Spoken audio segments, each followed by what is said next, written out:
celebration this morning. I mean, yesterday it was excitement everywhere. Boro Day celebration, plenty of activities for the Ijaw Nation, and the IYC even marched to the government house, were received by the governor. And I listened to some of the things that we said. And by the way, congratulations, the IYC Secretariat. The governor had said between now and the next Boro Day celebration, there would be a secretariat for the IYC in Port Harcourt. So congratulations, we should say on that one.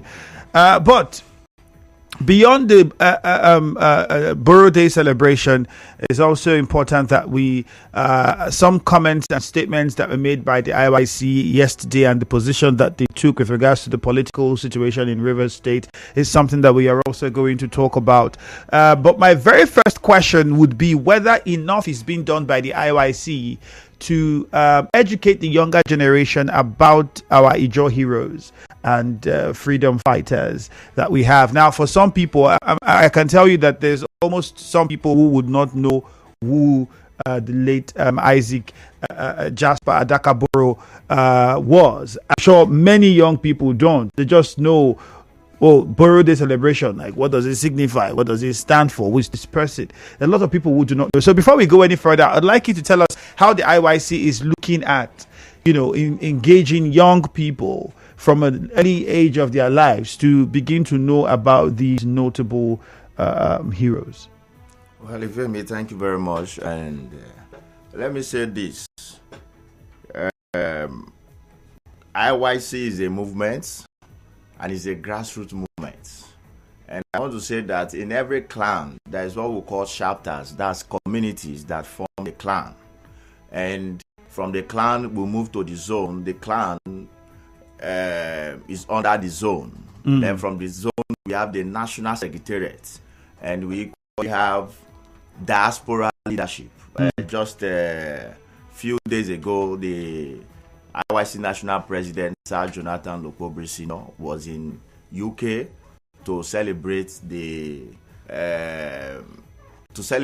INC, that's Ijaw National Congress, as regards the just concluded Boro's Day celebration 2024. And I equally understand the challenges we are facing as Ijaw people, but of course, previous administration and the incumbent administration have taken conscious time to retrain Ijaw youths on the importance of making sacrifice for the common interests of our people. Just on the 10th of May, in my clan, we had a program and equally honored Ijaw Kalabari sons who had made so much sacrifice, so much effort in protecting, defending our common interests, and we inducted them into the Kalabari Hall of Fame. It is the essence of the 12-day revolution.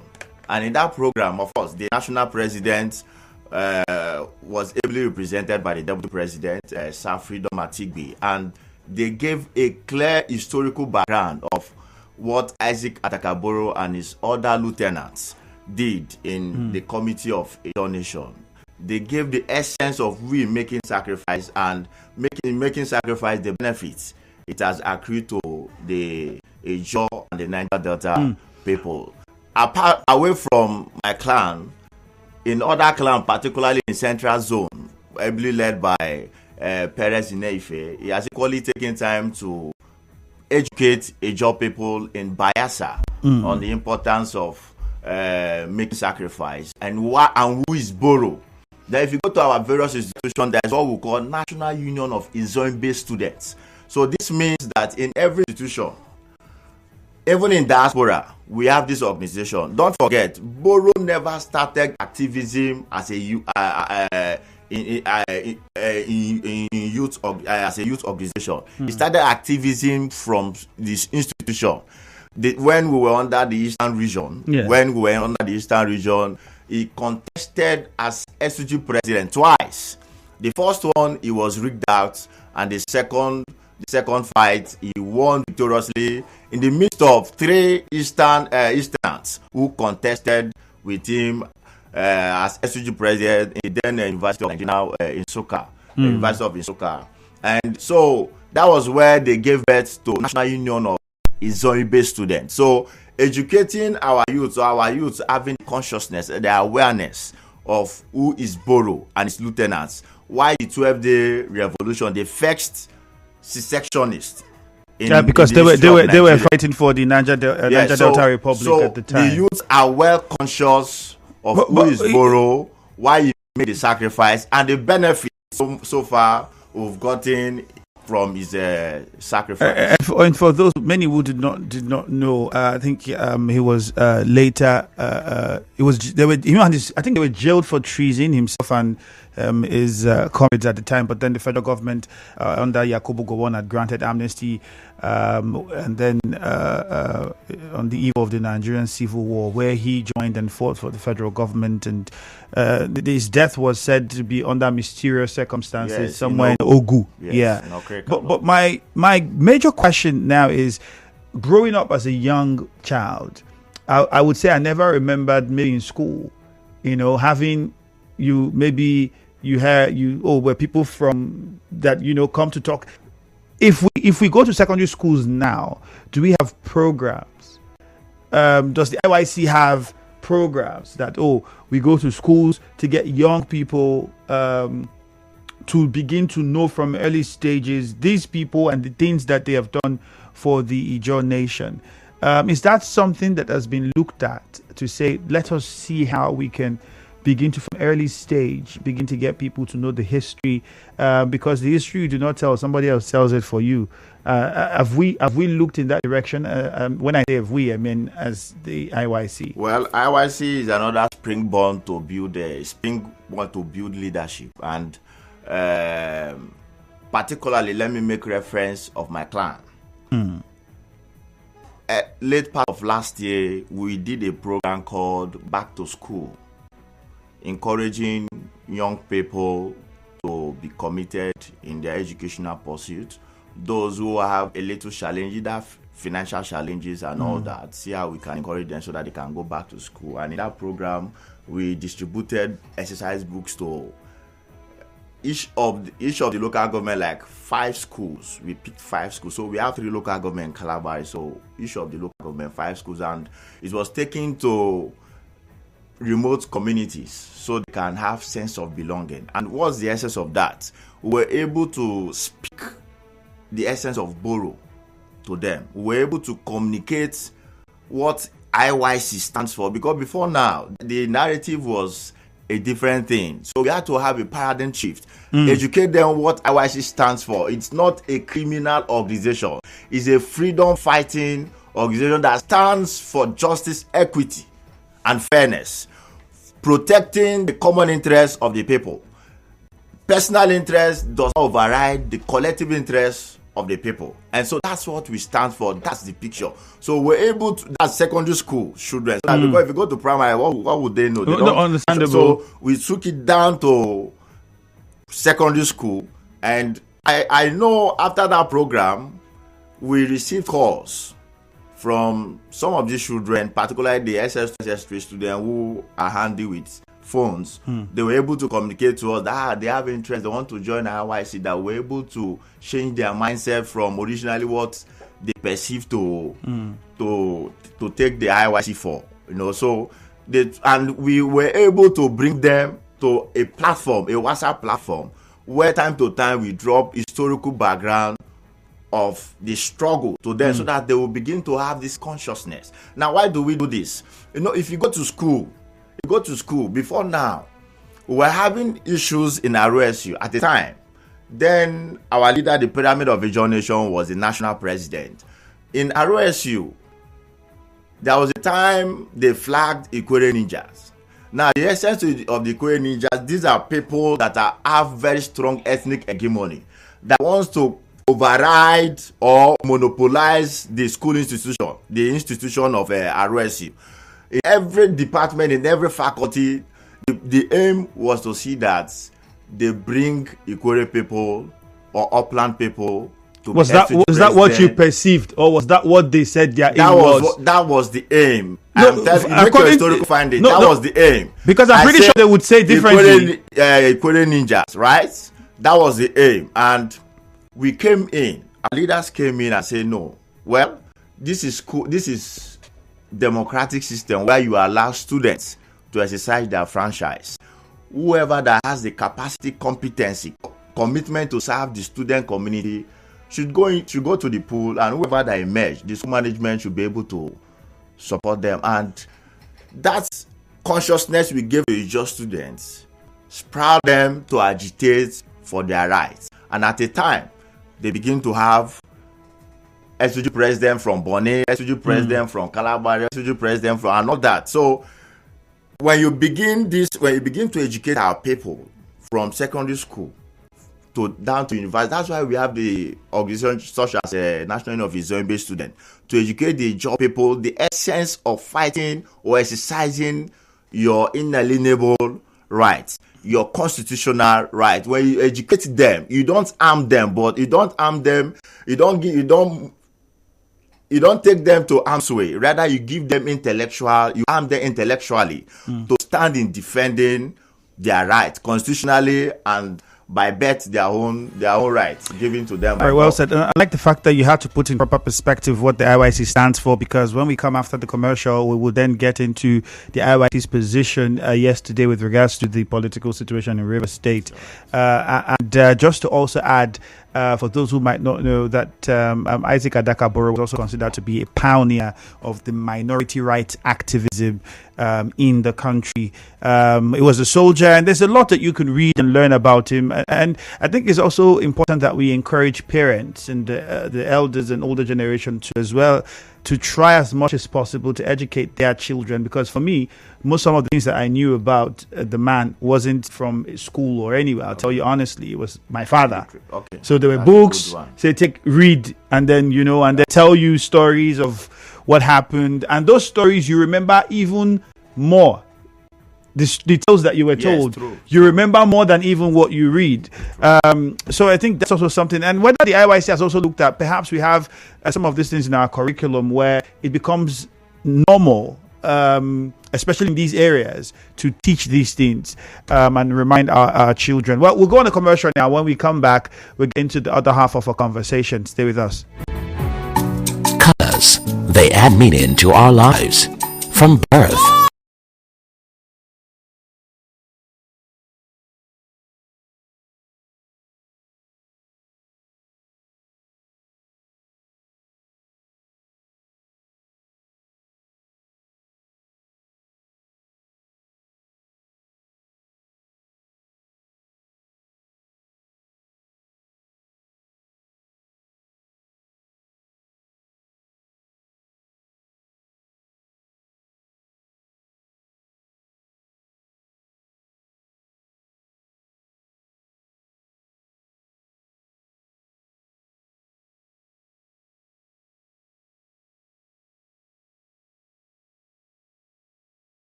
27 minutes now past 8 is what the time is. Our conversation continues here on the Morning Crossfire. It's a beautiful Friday morning. Like everyone would say, thank God it's Friday. We're thanking God for it. My guest, still IYC, Kalabari Ikpangi Chairman, River State, Edwards Asikitams, and Boro Day celebration held yesterday. And I'm pretty sure it's still on. Till we get into next week. And there's a lot that you would know, the history and things that you would learn and know about some heroes, Ijaw heroes who fought back in the day and the sacrifices that they made. All of these things are there for us to look at and have different perspectives. There'll be those who have different opinions about these things. There are those who have diverse views. But the point is just let's get to know who the person that we celebrate is, which is very important. But beyond that, is on Facebook, Nigeria Info 92.3 PH, and was trying to get the IYC to find out how much the IYC has invested in trying to educate the younger generation about this history. I mean, just recently we had JAM, and the outcome was not fantastic with regards to the percentage of young people who score 200 and above. And so it brings us to how the interest of young people in some of these things now is now being questioned. How many people are more into entertainment and reality shows and social media and all of these things. And then you begin to wonder who is taking a hold of the history and trying to make sure that these stories don't die, and then we carry it on. And I think that's something that should really be looked at now. For anybody who is in the office or has the powers to, we should begin to look at the future and see what's coming. And if you do not do something about it now, we just might lose everything at some point. You had to clarify what the IYC stood for, which is why I'm going to now bring us to yesterday's visit to the governor. And I mean, it's no longer news what the situation is in Rivers State. Yesterday, the governor also said our enemies have been defeated. But what I noted was when he was saying, in the midst of all this celebration, all you're doing, don't hurt anybody, don't do this, don't do that. And then I don't know what placards some people were carrying. I'm sure you were there. What placards were people carrying? Because I heard the governor saying, we don't need these things you are carrying and these things that I don't know what was written on it because, I mean, we couldn't see. But the governor was trying to tell some people to no, this is not what we need. We don't need this. And that was when he proceeded to talk about we've defeated the enemies. Do you approve of sometimes the method in which youths express? As much as you've tried to explain what the IYC is, there are those who believe that, well, whether you are fighting for your right or not, there should be a way. And we should also, in the midst of all of this, have respect, regardless of what we are doing. For the IYC and the situation in River State, where do you stand and how do you go about it? Okay, let me start by saying that in every revolutionary movement, there are some atom of misguided criminal elements. When I was serving at the level of National Innovation Student National Secretariat, then Engineer Udeng Chiradere was National President of our Rivet Council, IYC. And at the time, in Bayelsa, it is a norm. Every Boros Day, every 16th of May, nobody opens shops, nobody does any business until after the celebration. And some persons took that as an advantage. Some misguided youths took that as an advantage to begin to harass shop owners, looting their goods. And Udeng saw it as a challenge and he started arresting them. The Ijaw youths that were perpetrating such dastard acts, he was arresting them. And so come back to Eastern Zone. You know, some persons wants to take an opportunity to fan the embers of discord because of the political imbroglio we are facing in River State. For me, as a young man, I happen to be in this dispensation of IYC in Eastern Zone. I happen to be the first clan chairman to agitate for an Ijaw governor. Of course, I'm from Kalabari. While agitating for an Ijaw governor, I call it solicited support from other ethnic nationalities to see reason why they should support the Kalabari person to be governor. And we did that in the 2022 Minama affirmation, an affirmation that strengthens the famous Kayama Declaration. Now, the then spokesman of council Comrade Bilade graciously attended that event. Momiankyo Breeze was one of our keynote speakers and all that. And we did all of that. We came together because becoming a governor in Rivers State, it is not done by one local government nor one ethnic nationality.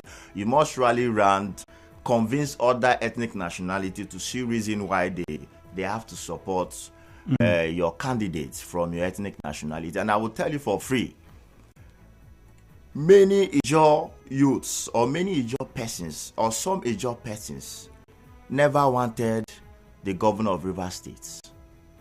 Some of them got convinced that he will emerge because of Inyes Owike's factor.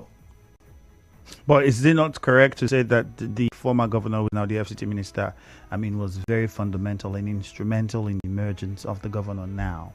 Now, what I mean is this.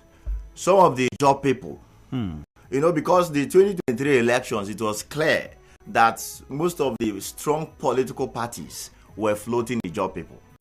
They were floating the job people. But then, looking at the different flag bearers in other political parties, the governor is not a politician, so to say. So they were, no, we will not support this because it's coming from a minority ethnic nationality. Opopo in Koro. Opopo is just Opopo. In Koro is in Koro, but it's Ijaw communities that formed a local government. So Opopo, as it is a minority in the committee of within Ijaw the nation, minority, even in Rivers State. Yes. Right? So, but because of the Inyes Owike's factor, that they know that anybody this man is bringing, because of his political prowess, that person will emerge. So they started tilting towards Sasim Fobara. Now, as a people, what we expect as a job people, no true Ijaw son is an ingrate. I will say this.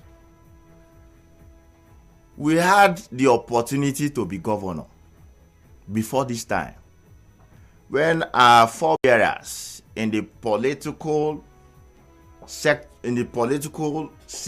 the likes of late Mashahare, the likes of late T.O.G. Alabo T.O.G. Graham Douglas, they are the founding members of PDP. When they brought PDP, they were the leaders of PDP in South. In fact, they had the opportunity to even produce the governor of Bayelsa State, late Alamesia. But what did they do? They gave they shifted power to another local government, Ndoni. Even in Rivers West, if you talk about zoning, Rivers, we have 3 senatorial districts. So ordinarily, they would have moved this governorship to another senatorial district, but they kept it in their own senatorial district, but shifted it to another local government. All they finished is 8 years. Just to cut the long story short, we had another opportunity when Sir Jonathan Goodluck, Dr. Jonathan was president.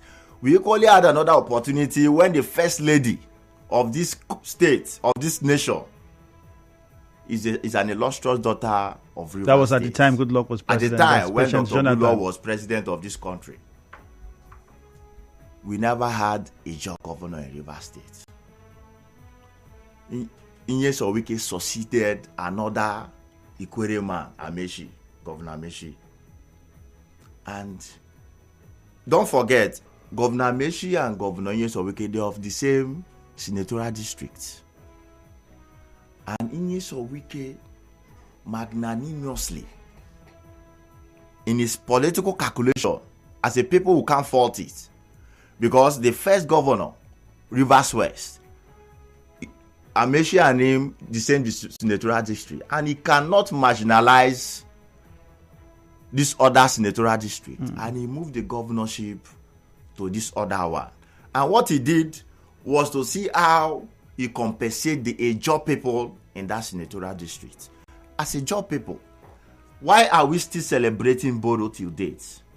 Because we've never found in anywhere in the history of Isaac Adakaboro of betraying Ijaw people, of betraying the Nigerian state. Of course, you know, after he declared the 12-day revolution, which was the fight where he fought the fight with the federal government, as a man, a man of integrity, a man of high reputation, and go on engaged him to fight alongside with the Nigerian state the civil against war, the Biafra. And he did that without betraying the Nigerian state. And that's why they said his death is mysterious. But because he never betrayed the cause, till date, not just a just nation, the Niger Delta Republic, the Nigerian state is celebrating this man. And we believe as Ijaw people that he lives on. What we expect of having the first democratically elected Ijaw governor in Rivers State, first, is to bring all Ijaw people together to appreciate the former governor of Rivers State. As a people, we should look beyond today, because this sentiment can even outlive people like us, where others, upcoming youths or young men, prospective leaders, will go back to their history and say the only time they gave power to an Ijaw man, democratically elected, they did this, they did that. However, I want to state clearly that when Ijaw was governor of this state, we were x-raying his policies in governance. We were scrutinizing every actions, how he spent every day.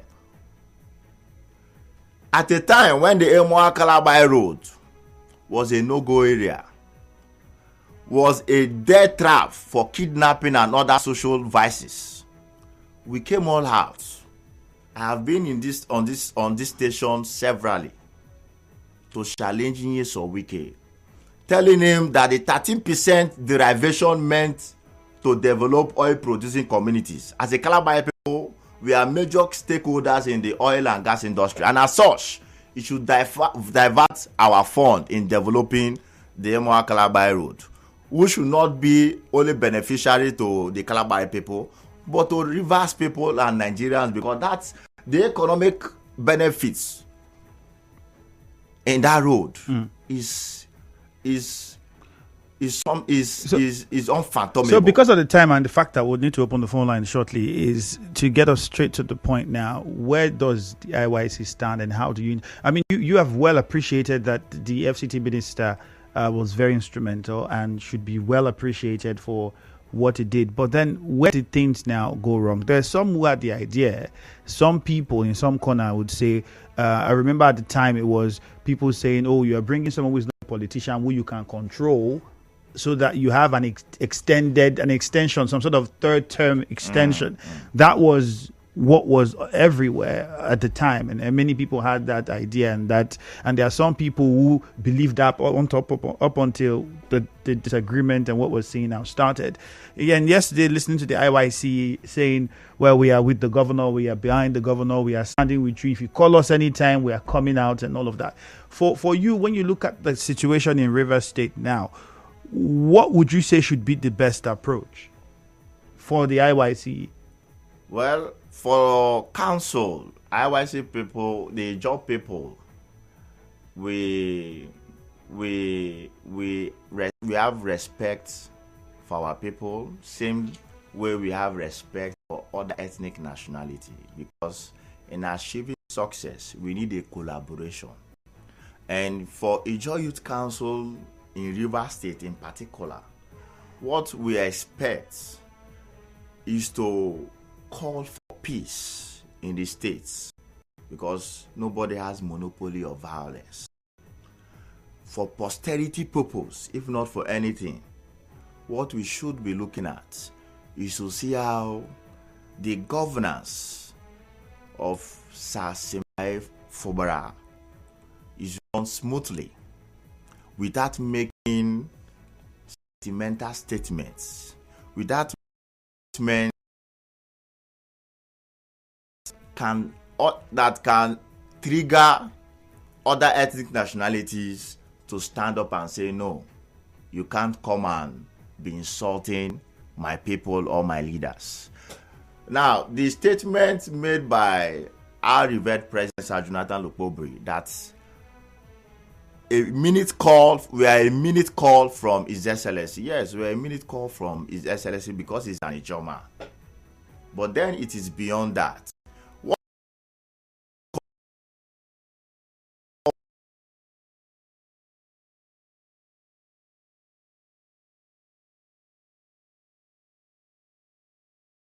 That Ijaw people, we stand for.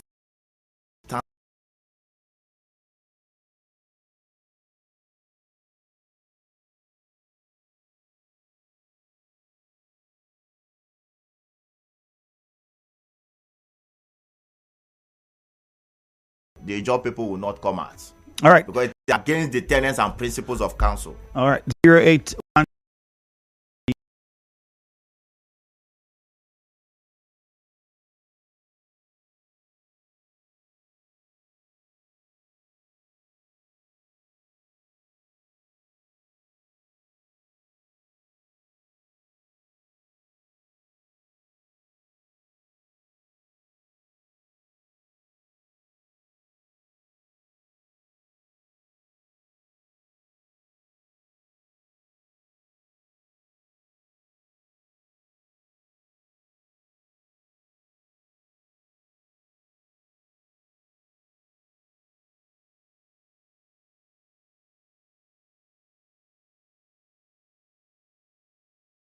Regards to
two different things. So, my fellow brother from Ijaw, I want to tell you, no time Ijaw is an ingrate. The current government has not been ingrate. The current government has not been ingrate for 1 second. This government, they can't born me as a son. I want to kill me as a father. It's a very wrong thing. All right, Cookie Gam. Make it give the governor.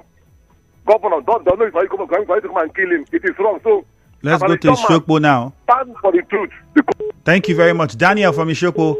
All right, let's go to Ichi now. Takuku, good morning. Good morning, Femi Andrew. Good morning. This is Takuku from Apokiche. Okay, go on. So I want to ask your guest a question there. During I met you, Jim, before he was saying, I think he bring an Ijaw person to take over from him. They sabotage him and they were able to support Wike to become a governor. Even if Jonathan's wife, who come from it, was supported to bring in Wike. In the second time, I met you bring again, some Patrick Toyeko. He still sabotage him by Wike. Listen to me. Let me tell you. Do you know that aim of Wike to bring him in order way to impeach you, to put the man and not be a person to become a governor? Not that he wants to put the German, because all he hear he wants to go to become a president. But when you see that the president has failed, he wants them to impeach so that Martin Amefle to be. Do you know that that was his man, the man, not be a woman to become a governor? That is why he was able to push him. That him insisting that he don't talk, he cannot do anything, he cannot perform as a wise person. That is why he pushed him. Let me remind you that for you to know, for you to be praising Wike, that was the knowledge. We found it up. So let me stop here. Thank you. That was what I asked you. Thank you. All right. Let's go to Promise from calling from location, and then we get Barry in Choba. Promise. Good morning. Good morning. All right. Go on. Good morning, I guess. Mm. Okay, I want to make my own contribution. Hello? Go ahead, Promise. We can hear you. Okay. I could remember that there was a certain time which this Ijaw will say that Opopo people, they are not Ijaw. They are from Igbo. The King General of Opopo is from Igbo. His name is Jibo, which is a slave. But it's unfortunate that somebody has come up to become a governor of River State. It's now they recognize that they are Ijaw. People. Because why I'm saying is that, you see, in life, there is just one thing. Today you don't talk one side, tomorrow you talk another thing. It's because of somebody have come to governor now, the other recognize him as a Ijaw son. That's the team that they want to support him. I'm not against that, but we should look our comment and what to say. All right, let's go to Choba now. Barry, good morning. Andrew, thank you. Yep, go on. Good morning. Good morning. Andrew, if you listen to all the people that have contributed, almost everybody is against that young man in the studio. See, I think you keep saying this now, and I'm believing it now that we, the people, are the problem. Because I don't know why we can't look into somebody's face and speak the truth. Ask that young man in the studio, what is the offense of Seminary Fubara? That he will want to stand there now and say, this guy is an ingrate. What is his thing? What does he do? What does he know that has happened between him and his boss? Because I'm still thinking that no reasonable man on earth that he will be supported help to be a governor. And suddenly, this type of thing will happen. Remember that the former governor is not telling us what happened, and the president is also telling us what has happened. So why is the people, supporters now, taking sides? I think all of us should have been interested in knowing what actually happened before we now know who to blame. I don't like that guy telling him that he's a governor's team, that he's an interest. No, the job tried that. Because even the former governor never appreciated people who helped him. All right, Barry. I am a good man. I never voted for him, but I don't support injustice. This man is barely less than in office. What is his crime? What has he done wrong? By the way, this should be left in the hand of just few people. Few. All right, We Barry. should know what has happened Thank before you. we cannot take sides and conclude and take and make our decisions. Thank you, Barry. Let's quickly, as we wrap up your response, you heard from Zion the first and to the last. Well, Zion was saying, well, the IYC doesn't think they are representing what Isaac Adakabero stood for to its fullest, not just in words, but also in the actions and behaviors of those people who are in the IYC. I mean, and you had a light about some people who see members of the IYC to be some sort of thuggery behavior and all of that. I also used to have that confusion. I wouldn't, because I see some of them and how they act, and I'm like, there are those who do not perceive members of the IYC as intellectually sound. They're more force, fight, quarrel. It comes off as that way when you see the activities in public. And that was Zion's position, and some of the other things politically. I think off the mic while we're on the commercial, I was telling you about some internal things that I would look.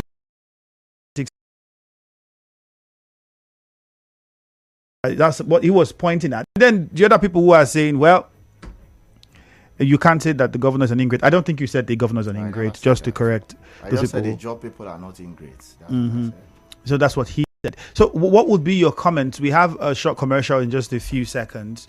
We'll just have to go for that commercial and come back, and then we'll get your response before we wrap things up. Hopefully take some comments on Facebook as well.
All right, 3 minutes before 9. Good morning.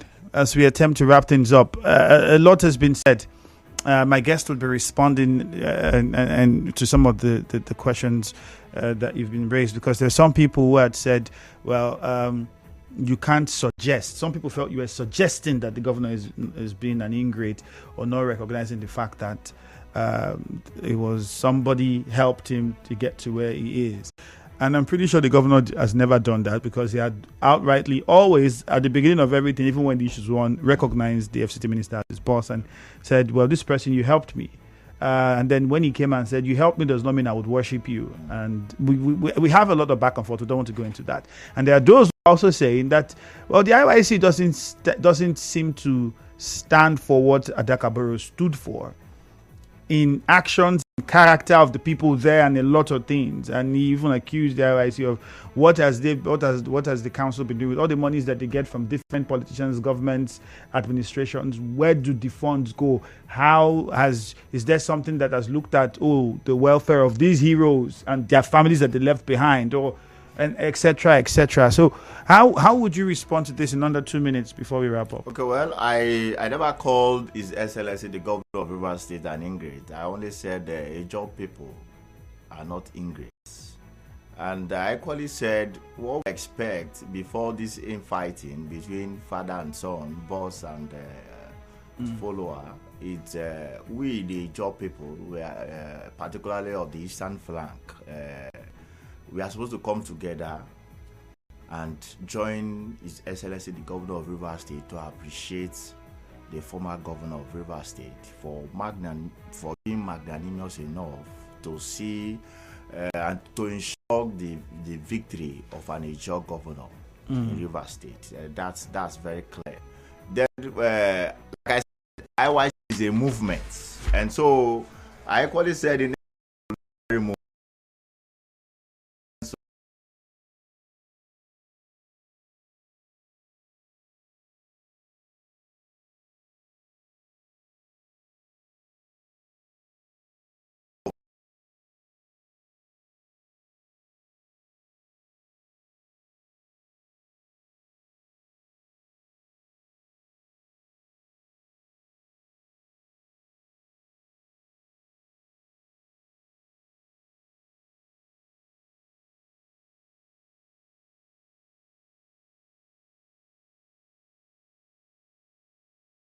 In Ijaw,